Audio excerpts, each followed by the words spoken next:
Hi everyone, Russ Thomas here from RST Coaching Academy. Welcome to a new episode of Money Talks, where we talk about money and how to make more of it.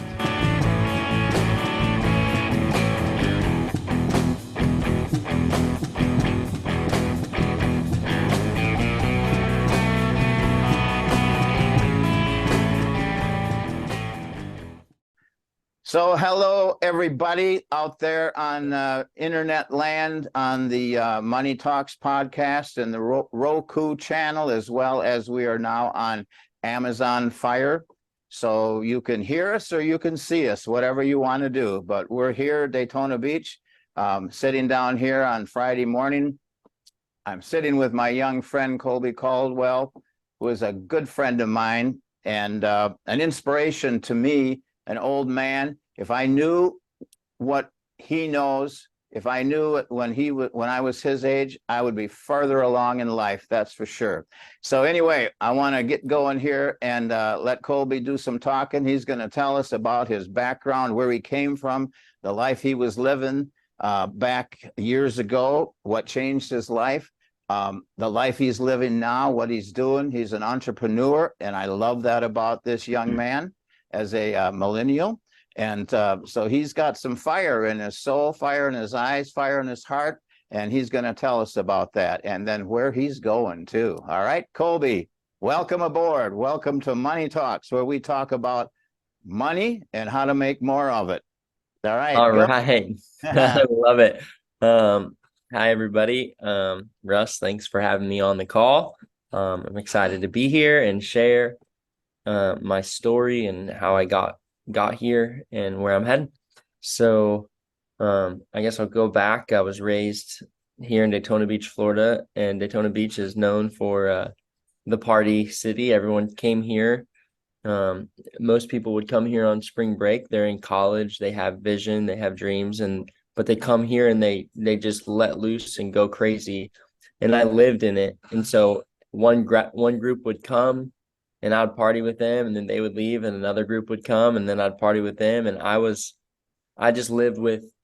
in the party here in Daytona. My dad had a beach concession stand, and so I lived in the spring break and summer. The groups, they would come in and out, and I'd just party with all of them. But I didn't have any. I know a lot of them came from different areas outside of Florida, and a lot of people that would come, I know that they were, had vision, and they were just letting loose for a week. And so I just let loose for a long time. For a life. Yeah. Oh, until man. about 19. Not luck. It could have been worse, But so yeah, that was me growing up from 15 to I'd say about 18, and then the neighborhood I lived in, all the older kids were into drugs, and so I just wanted to be like the older kids, and so I was curious and started dabbling into drugs, and then just kept going. And Was that at the age of 15, or were you a little older when you I was started? actually younger. It started at 13, Oh, smoking marijuana. oh, wow. And then that led into drinking, and then other pills and stuff like that. And yeah, so that went on, and smoking marijuana was a daily thing. It was kind of just like my cigarette, I guess. And then I did graduate high school. I was a functioning drug addict, I guess. I didn't just drop out of school. I did finish it. And then right after I finished, I was just working a few jobs. I always worked. It's not that I had a great work ethic. I had like many jobs, and I think I worked at like 3 places. And Did you work at the concession stand with your dad? I did. So and did you help him actually with the business part of it too, or just running the counter basically? I wasn't old enough to help him with the business, but I watched him. I would wake up with him in the morning. We would stop and get ice, and we would get everything going. And then, so I watched business. I didn't do it. Besides, I'd run the cash register, cook. Uh-huh. Did you like So it? I loved it. I had a Yeah, good cool. time. It was fun. It was really Yeah. fun. I made good money for that age, and um um yeah, so it was fun. And then, And then at I think at 18 or 19, um, I was just my dad actually had passed away, so I wasn't working that, and he had sold it about 6 months before that.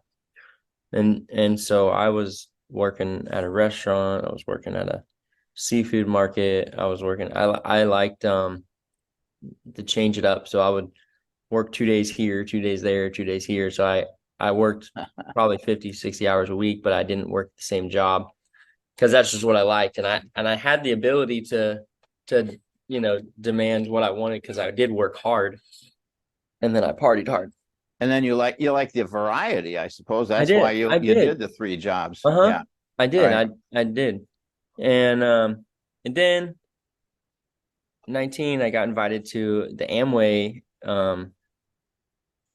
weekend. I got invited into an Amway business, and I don't really remember the business plan, but I did was like, sure. I was like I said, I had that work ethic like built into me. So I was like, oh sure, something that I could do on the side. I'll look into it. Uh-huh. And I didn't really do anything. And then the girl that invited me to a conference, which that's where my life really got changed. It's the conference, I would imagine, teach the same principles that you teach in the coaching academy. I'm sure of it. And Success principles are success success principles. principles, well, Yep. yeah. So, and it was full of it. And I was just so amazed listening to the people speak about their testimonies. And I packed bottles of liquor in my bag. I was gonna go because she's like, yeah, just pay for your ticket, and then you can sleep in a room with the guys. You'll just probably have to share a bed or whatever. And I was like, yeah, whatever, sure. So I hopped on the bus and packed bottles of liquor. I think it was in Louisville, Kentucky. And so I was like, oh, I'll go check out the city, $100 for the ticket. Sure, why not? Not knowing that I was gonna have my life changed. So we drove through the night, Thursday night, into Friday. Into Friday. So we get there Friday afternoon, and I'm like just zonking and exhausted. And so I decided not to go out and drink. I was like, I'll just stay for the whole conference. And so I stayed Friday night, and I was like, actually, I'd never seen people with like this type of drive, like excited about life and just, Mm-hmm. I don't know, I just had never seen it before. And I was like intrigued. And so then I stayed for the whole conference. And then Saturday, I was like, I'm just going to stay for this whole thing. And by Saturday Surprise, night, surprise, huh? yeah, I mean, it was incredible because I never heard like this type of stuff. I've never heard about anything about success, really. It was just brought up and go to school, get a job, what we're indoctrinated with in school. Like you need to go to college so you can get a job. And I didn't do college and I wasn't planning on it. And so I just was going to work. And these people are like, it's not about college. It's about a mindset, and I Oh, started realizing that I can do anything, by listening to them. And so Saturday night, the group that I was a part of was actually a Christian organization. And so they Saturday night start talking about God in preparation for Sunday morning where they share the gospel. So Saturday night, I'm just crying, listening to them talk, and I'm not really understanding why and whatnot. And then Sunday morning, they do a church service before they go back into conference because there's like all these people, and they share the gospel. And when they shared the gospel, I knew that I needed forgiveness. I lived a life. I pulled because it wasn't that I just did drugs myself. I pulled people into drugs and alcohol. I was always, come on, you gotta try it. Come on, just wanted everybody to um join me. And so well, weren't you quite the leader? I pulled a lot of people into it. Down the wrong path. Mm-hmm. And I, I knew I lived a bad life, and I just, when they were sharing the gospel, I knew I needed forgiveness for the life that I lived. And like, as they're sharing, I could feel God speaking to me, like just telling me that he loves me, and that like the reason why he didn't want me to live the life, because I had a grandma that was a Christian, and she hated me doing drugs. She hated all the alcohol. She hated all these things. So like, as I'm sitting here like hearing the gospel, I'm like, she followed God, and the reason why she didn't want me to do these things is because they're bad for me. And it's like, God loves me and wants me to have a good life, not a bad life. And so like, all these things are going through my head. I'm like, oh my goodness, God loves me. His plans for me are good. I'm starting to like just like have this experience, like in all these thoughts that are flooding my mind. And then like I'm feeling like him saying like, I forgive you too, in the midst of all of it. And I'm like, I don't deserve it. So it just makes me weep as I'm sitting there in the chair. And then they're like, if you want to surrender and give your life to him, come forward. And I just bolted down to the front and ran up, and then I cried for days after that too. Just, it would just keep coming on me. Like I just couldn't control it, because I just didn't deserve it. Like, we don't know, nobody deserves what Jesus did for us. And so that's where my life really changed. Because I don't know, without God, I don't, there's not much. I mean, we can make a bunch of money, but there's just not much purpose. Like, I feel like sometimes when I sit down with people that aren't serving the Lord and we're talking about stuff, it's like, it's good. But man, like when I'm talking to somebody about building the kingdom, it's like you can feel the purpose behind it. It's so much more fulfilling, because we're doing something that's more than just here on earth, Right. And what took place in your life at that time was you did not just suddenly ascribe to a certain ideology or philosophy or set of do's and don'ts, but you actually came face to face with a person. With it, Yeah. you came into a relationship with a person, the true and living God, in the person of his son, Jesus Christ, instead of all this other philosophy and everything. That stuff is there, but it's the relationship, isn't it, that makes the difference? That's where everything was born. Not the Yeah. ideology. It's that relationship's where it started. Well, that is just awesome. And so you were, what, this was about when you were 19 or so, or when? Yeah, 19. Okay. And so then you came back to Daytona Beach, a changed person, still Did. then working your 3 jobs, 60 hours a week. I I'm did. sure things took place in your mind and your heart. Your goals changed. How did that all happen? Yeah, because in the same weekend when I meet Jesus, I also like want to become successful, because I'm around all these successful people. So it's Ah. like it was a marry between like, which I think is so healthy, because like we can become a Christian and then we just sit in our same community, and then we end up falling away because we don't have vision and we're not doing anything. And I feel like that's kind of like what like the Lord used to kind of like pull me through, because I meet this man Jesus, and then I come back and I still don't, it's not like poof, I'm in a new land. I come back to my same reality where all my roommates are drug addict, all of my friends are alcoholics. Like, so it's not like I'm in this new world. I come back and I feel different, and I'm actually like I want to do something big with my life.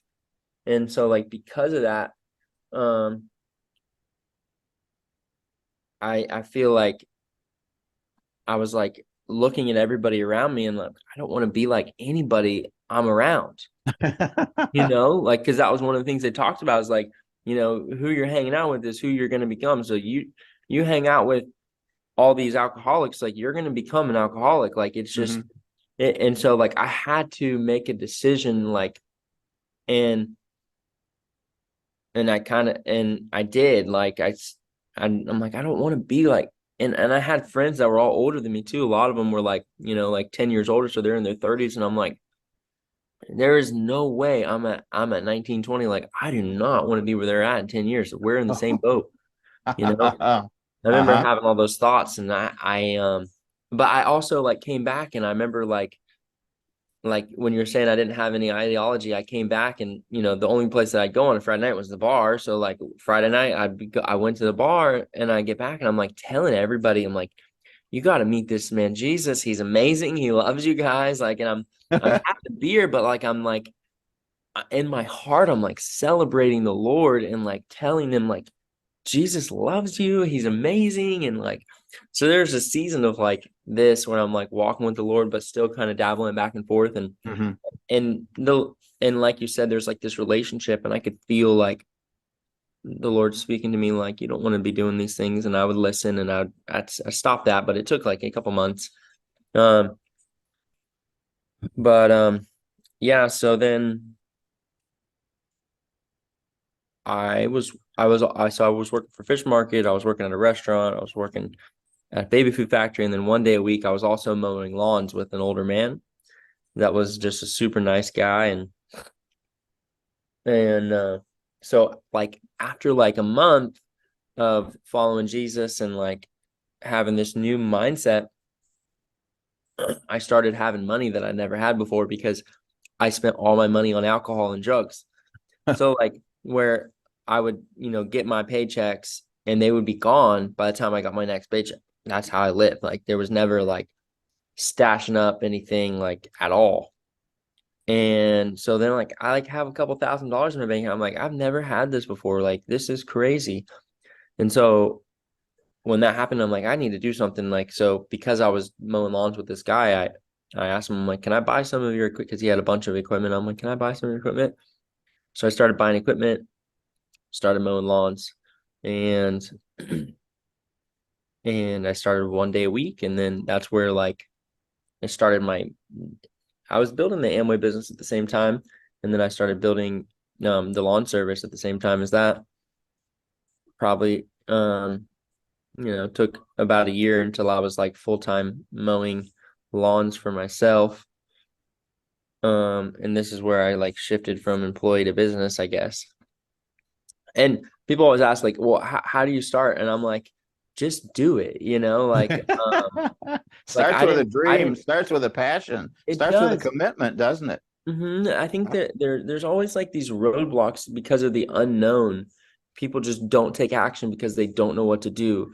Mhm. So like I know like one thing that like really has helped me in the process of opening different businesses is like I know I don't know how to do it, but I know if I just keep doing something like and I'll figure it out. But it's like I have to bust through this wall of like unknown, and it's the same for me like with like launching new products at our shop like or new at our cafe. Like it's like if I wanted to launch the bubble tea and it's like I have no clue how, and like trying to do it, like I talk about it for a while and then like I just have to like just like almost be like a bulldozer through the unknown of like not knowing how to do it. And I just do something like, YouTube, like how, or call another shop or like ask, like it's Well, so you saw that you wanted to do something. You did not know how to do it, how to get started, how to build it, and that probably caused an element of fear to take you over, come into your mind, right? Fear of the unknown, fear of not knowing. But yeah, then maybe it's fear. how did you overcome it? It sounds like you overcame it with action. Yeah, and that's exactly it. Yeah.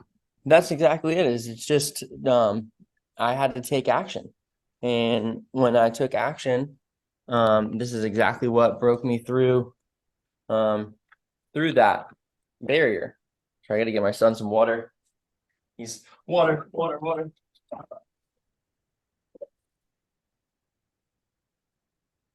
So that's the thing, folks. Don't let the fact that you don't know what you're doing stop you from wanting to do it.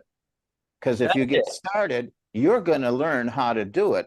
And another thing, and I don't know, maybe Colby is going to tell you about this, if he associated with some people who were where he wanted to be, and he could glean, he could learn from these people and learn some of the things that he did not know. But even without that, he just pressed on and pressed through and made it successful because he did not let fear and uncertainty stop him. Folks, don't let that happen to you.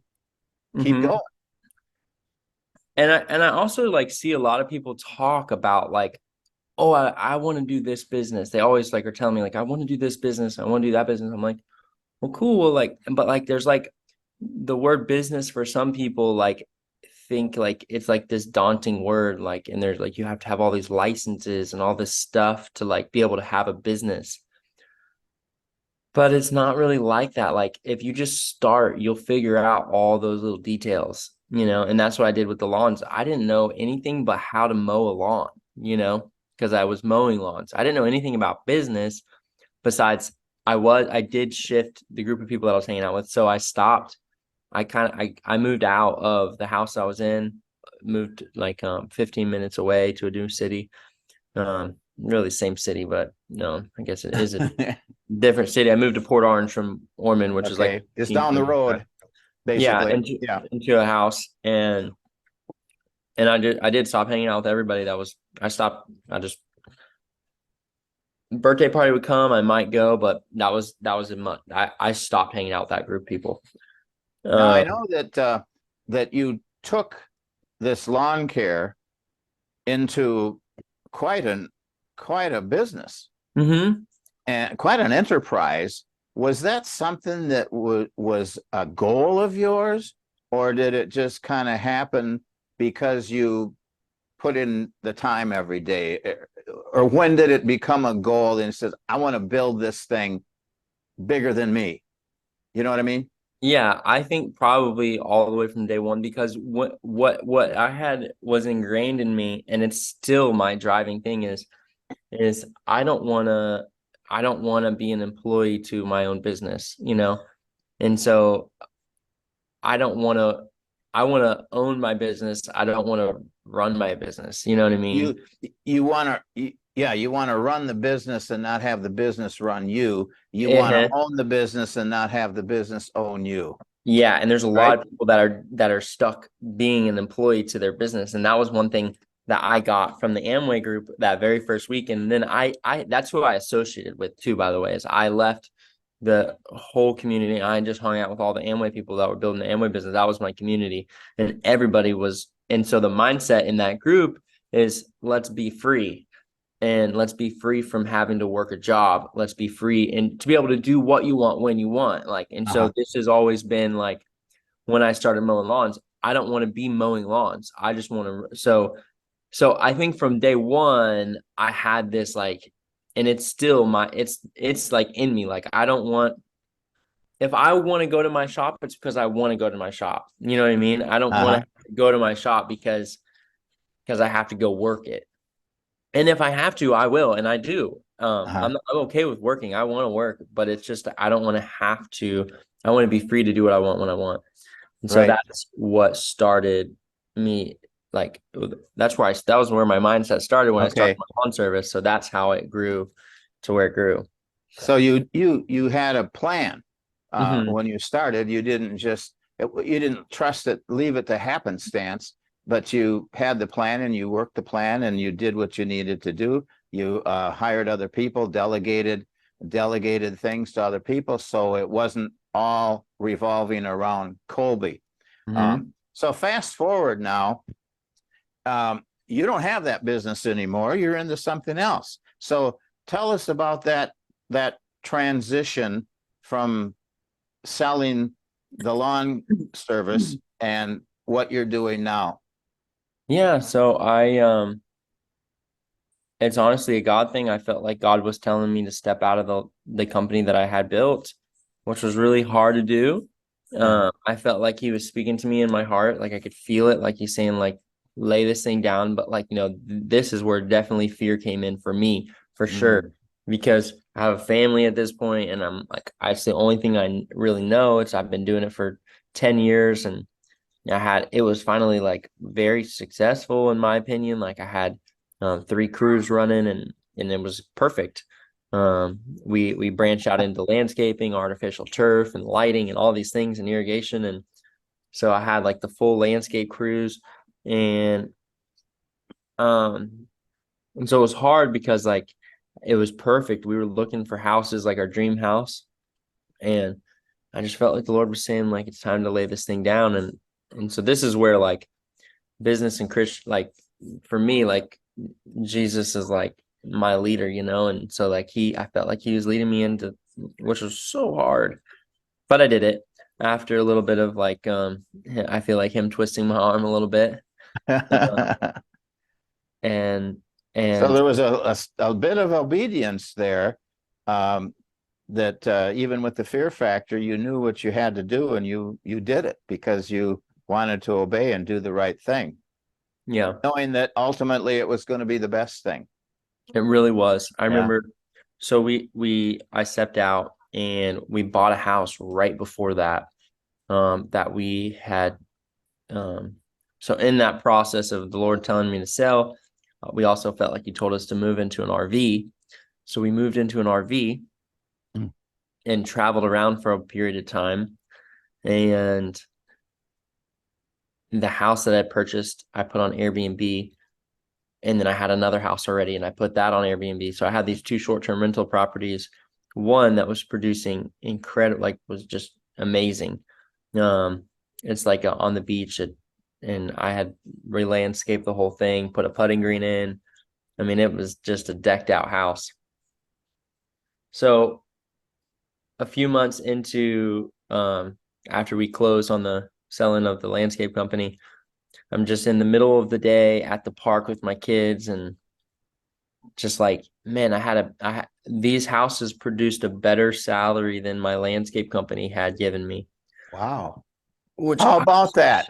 I was shocked. And I had no idea at the time that I was going to even do Airbnb. I didn't have, this was not on my radar because I was just doing the landscaping and it required me because I just did the designs. I designed all the jobs. That was like, and I had to keep designing every week. So I was still stuck in that. I didn't have an employee to do the designs. And that was a trickier thing to find, although I could have found that person. Uh, But that's where I was at. And so I'm just like, I'm not doing any designs. I'm not doing any work. And I'm like, have a better salary. I'm like, wow, like, I'm really glad that I followed the leading of the Lord. as hard as it may have been at the time. Yeah.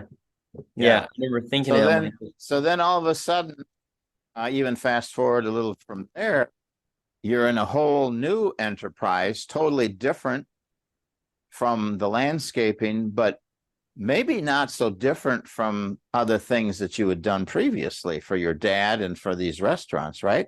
So yeah. tell us quickly about that, which is basically where you're at today, right? Yeah. So we still have the Airbnb properties going, and we're looking at opening another one. And then we also just opened up a cafe.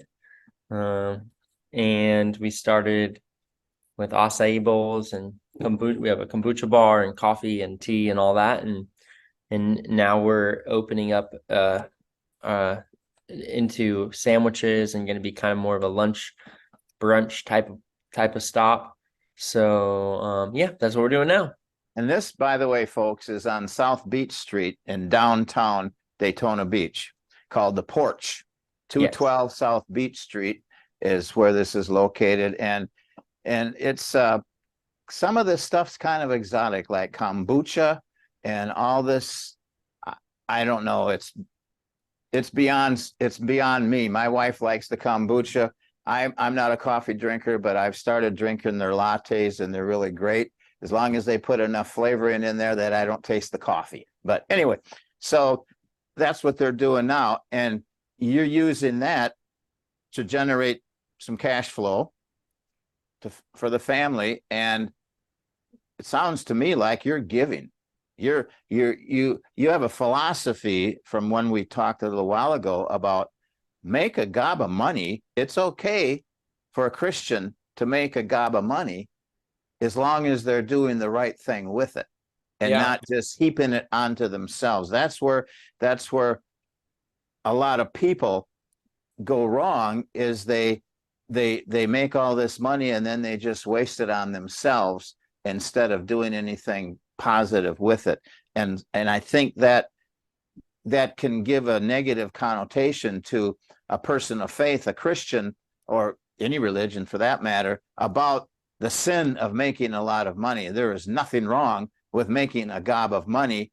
You don't want it to become your God, but then what do you do with it?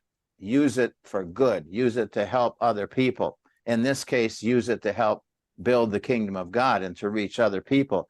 Right? Am I right?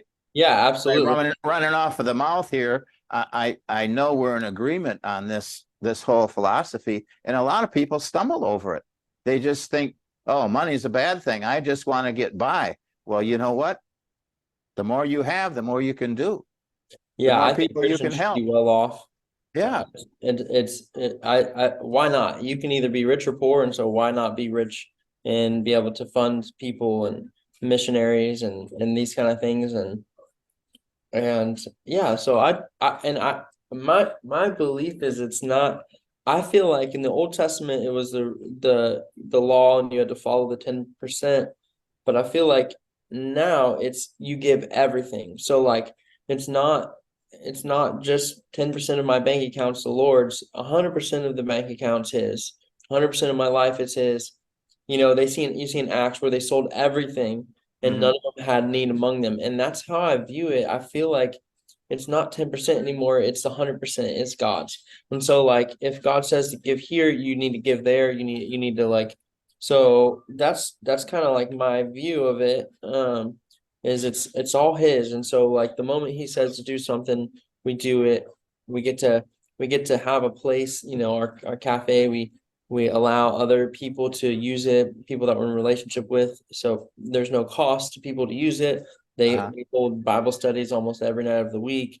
Different ministries use it, and we get to help all that way. Um,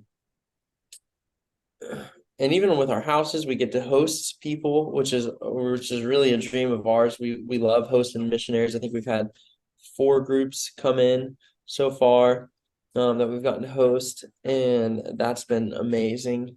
But yeah, I think that it's 100% his, and so we get to give freely, you know. There's no separation between your personal life, your business life, your religious life. It's all one, and it's all Absolutely. his. No doubt you dedicated your landscape business, lawn service business to him. One day he put his finger on it and said, I want you to sell it. If Yeah, you wouldn't have sold it, very likely you wouldn't be where you're at today, because the act of absolutely. doing that as an act of obedience puts you on another path that he could guide you down to become what you are now and doing what you are now. I mean, that is so cool. A lot of times we don't see the end of something, and we're probably not going to, but it's a daily step-by-step walk with our hand in his, basically, right? I mean, it's how he made it. That's how he wants to work in our lives. Trust me, he Absolutely. says, trust me. Yeah. So Uh, um the background you came from, the things you've done, the passion that has been in your heart for God, relationship with him, your family, your business. Um, as a young person, how old are you now? 31. Okay, so you're in the thick of being what's still called a millennial, right? I guess I'm And probably the you're a unique individual all the way around, because of what's inside of you, the drive and the knowledge that you've been fortunate to have acquired, the people that you've been fortunate to associate with, who have taught you wonderful principles of life and business and so on. So here's somebody, whether they're old or young, they're thinking, man, I'd like to get into something of my own. I'd like to start something. So they call you up. Colby, what would you say? What would you say to such an individual that wants to be able to make more of their life, that wants to get into business for themselves, what would you say to that individual to encourage them? Yeah, I think first of all, like I would ask, what are you passionate about? Because I think finding something that you enjoy, um, like if you like going to coffee shops, then a coffee shop might be a good thing to launch. If you like boats, something in the boating industry, a boat cleaning business, something, it's like what do you what's your passion? And then once you find out your passion, then I say even before you worry about anything, I would just go find a boat to clean, you know, and just start taking action. I feel like what I'd said earlier was kind of like what I would say is like, what is your passion? And if you don't know, get with God. Find out Yeah, what it is, right? find out what your passion is because I Right. think it's really important. And if it's just business, then it's like that like it's like that unknown. You have to break through that unknown and take action. So get on Take it, YouTube, get on Google, and look up business ideas. And if right, you see one and hey, I'll try that, just do it. You just have to do it. You can't right. I can't. think there's a caution in that um on the business side of things. Mhm. I've always thought that, well, just because a fellow is a good mechanic doesn't mean he's going to have a successful repair shop, doesn't mean that he's knows anything about running a business.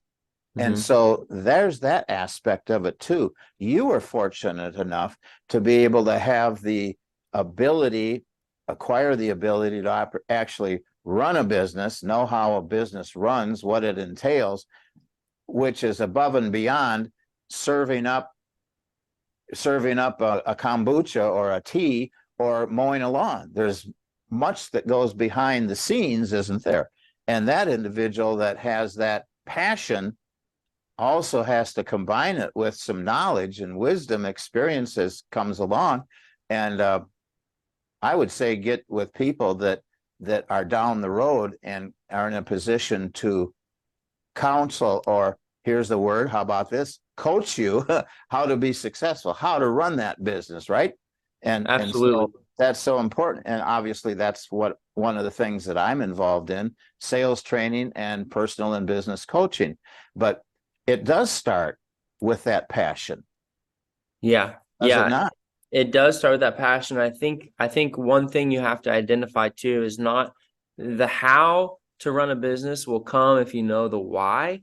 And so like I feel like you have to know why you're doing. So if you're, like for me, my why is because I want to be with my family. I don't want to be tied to a job. So this was my why. My why was to be free from having to work a job, free from the ties of that. So like I had my why. So the how you figure out Ah, if you like solidify the why and you have the right thinking. So it's like you don't have to know how to run a business if you have the mindset of like I'm gonna know how. You know what I mean? So you get around people that know how, and like if you have the mindset of I'm gonna figure it out, then this mindset of I'm gonna figure it out, it's gonna automatically draw you to people like a coaching account. It's going to draw you to people that's going to teach you what you need to know. So it's really like this mental like thing like of like I'm gonna do it. I'm gonna figure out how. I'm gonna have a backbone. I'm not gonna be a wimp when it doesn't work out. Like,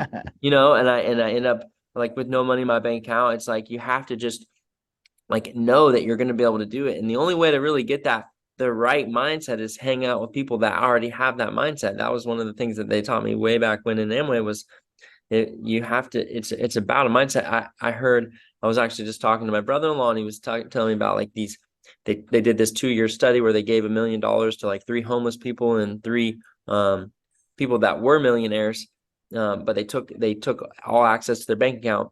Oh, so they gave 3 million to the 3 homeless people and they put um the people that were millionaires on the street, so they swapped places. The 3 homeless people ended up back homeless or suicidal and totally broke. And the 3 millionaires, after 2 years, all of them had become a millionaire again with nothing. And that proves to show that it's the mindset that they had, it's the thinking that they had that brought them to where they are, not the leg up. And so I just think, like, if you really want it, you can get it. If you just got to figure out that why and the how to open up a business. The how you'll figure it out with the why. This is so awesome. This is so awesome. You know, you're not talking just philosophy, but you're speaking from experience, that you've been through those things, and you've tunneled through, you've plowed through, you've gone through the fear, the uncertainty. You got yourself around people that can help you along the way. And that is just so cool. So, folks, I don't know what else to say. I think we're going to finish here with Colby. What he's saying is, go with the mindset. Don't be afraid. Learn what you need to learn in order to accomplish what you want to accomplish. There's the mindset, there's the goal, there's the action. Start and don't quit, and get around people that can help you out. Am I right, Colby? Makes sense, right? Yeah. That's cool. Hey, I gotta go. Colby's probably got to go have a kombucha or something, or whatever he's going to do with the rest of his day. But man, I want to thank you for the time that you've spent with us, and the insight that you've offered to my audience. And hopefully many will listen and take note and take heed of what you've said from your experience, the advice, the suggestions. I think it's really cool. And we're just going to keep on marching on, aren't we? Going to march on for the kingdom. We're going to march on in business. We're going to march on with our families. You know, one of the things we're supposed to do is leave a legacy for our children and our children's children, an inheritance for our children and our children's children. Well, if we're broke in mind, spirit, and finances, there's not going to be much of a legacy or inheritance we're going to be able to leave. I mean, so we owe it to ourselves. Grant Cardone, who was one of my main mentors, says it's your obligation, responsibility, and duty to be successful. You owe it to yourself, you owe it to your family, you owe it to your country, your city, your state, your church. We're just supposed to get that way. We were made to do great things, and it's our mindsets that stop us all too often. So, any final comments before we sign off, Colby? Well, the beautiful thing about what you just said is that you can change your mindset, you know. So I love what you just said, and the beautiful thing of it is anybody can change their mindset through coaching, books, and just the desire to have it. So I bless everybody that's watching, and I hope that that you would make a decision today to change your life, and no matter what it looks like, and no matter what it costs, and no matter what it is, and more importantly than that you would accept Jesus as your Lord and Savior, because he will lead you, he'll guide you, and his plans for you are good, just like they are mine and are for me, like how he spoke to me. And so my hopes is that everybody watching would know Jesus above it all, and then make a bunch of money. That's so we right. can bless people. That's really awesome, Colby. You know, Bill Gates said some time ago, he said, if you're born poor, that's not your fault. But if you die poor, that one's on you. That is your fault. And then again, Jesus Christ himself said, what does it profit a man if he gains the world but loses his soul? So there is a balance that we have to have in our lives, between our focus, what drives us, and so on. So anyway, we'll leave it with that, folks. Thanks again for watching, for listening, and you got a glimpse into Colby Caldwell's life. Say you're in Daytona Beach, go to 212 South Beach Street and check into the porch and enjoy some of that exotic stuff that he's got down there. That a little exotic for me, but people love it. My wife, like I said, she's into the kombucha. and the Kaye, whatever, I can't even pronounce that word. Say it. Acai bowls. Acai bowl. Yeah, that too. So anyway, folks, over and out. We'll talk to you next time. See you down the road. Be great. Don't give up. All right. Thank you. Hi, thanks for being here today for another episode of Money Talks. I hope it was informative and encouraging to you. If it struck a chord in your heart, or if you have any questions or comments, please let us know. Visit us at rstcoachingacademy.com, call 386-286-2450, or send an email to email@rstcoachingacademy. Thanks again, and until next time, be great.